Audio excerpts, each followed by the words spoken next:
Un motif de consultation fréquent, le goitre. عندي الgoitre. عندي الغدة الدرقية.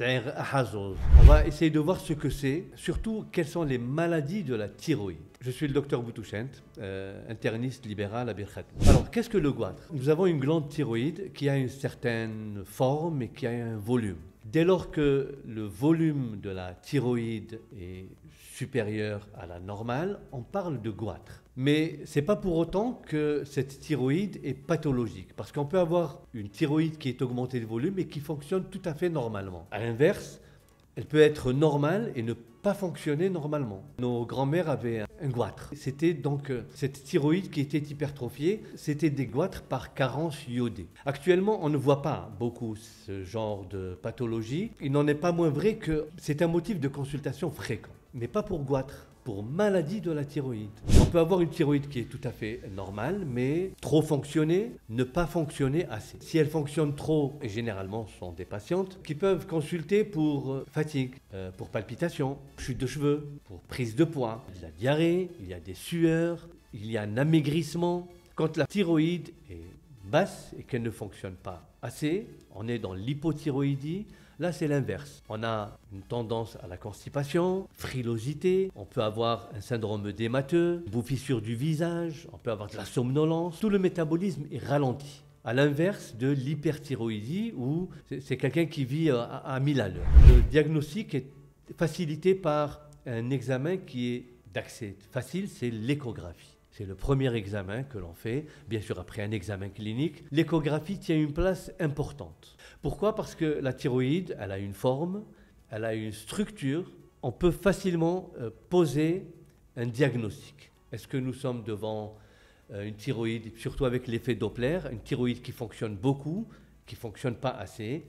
Ou bien est-ce que c'est une thyroïde qui contient des nodules? Est-ce qu'elle contient des kystes? Et c'est pour ça qu'il faut parler plutôt de maladie de la thyroïde. Il n'y a pas simplement le goitre. Le goitre, comme on a dit tout à l'heure, c'est une simple augmentation du volume de la thyroïde. La thyroïde peut être siège d'une inflammation qui peut être aiguë, c'est les thyroïdites de Kervin. Il peut y avoir une inflammation chronique, c'est la classique thyroïdite de Hashimoto, qui va se terminer par de l'hypothyroïde. Cas particulier de la femme enceinte. Il y a un dépistage qui se fait chez la femme enceinte, mais le dépistage doit être ciblé. La TSH doit être inférieure à 2,5. Chez qui on dépiste? Chez les femmes qui ont des antécédents de nodules ou de dysthyroïdie, si elles ont des antécédents familiaux, si elles ont une autre maladie auto-immune, etc. Ou bien chez une femme qui est déjà traitée pour de l'hypothyroïdie et qui tombe enceinte. La TSH de la femme enceinte au premier trimestre doit être inférieur à 2,5.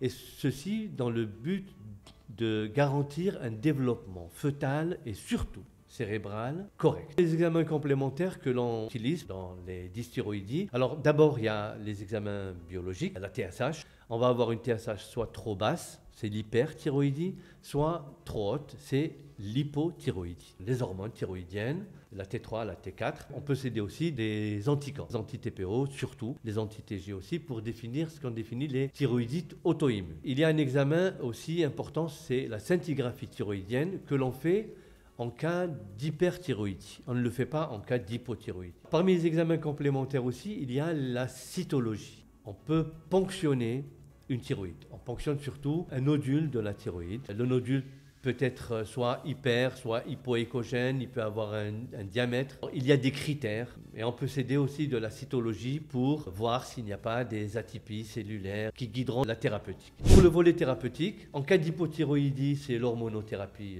substitutive, donc les hormones thyroïdiennes. Dans le cas de l'hyperthyroïdie, on a les antithyroïdiennes de synthèse. Il y a la chirurgie, bien sûr, qui peut concerner la moitié d'une glande, on peut enlever toute la glande, et il y a aussi l'irathérapie. On peut donner de l'iode radioactif, bien sûr tout cela dans un cadre bien défini du traitement de maladies de la thyroïde.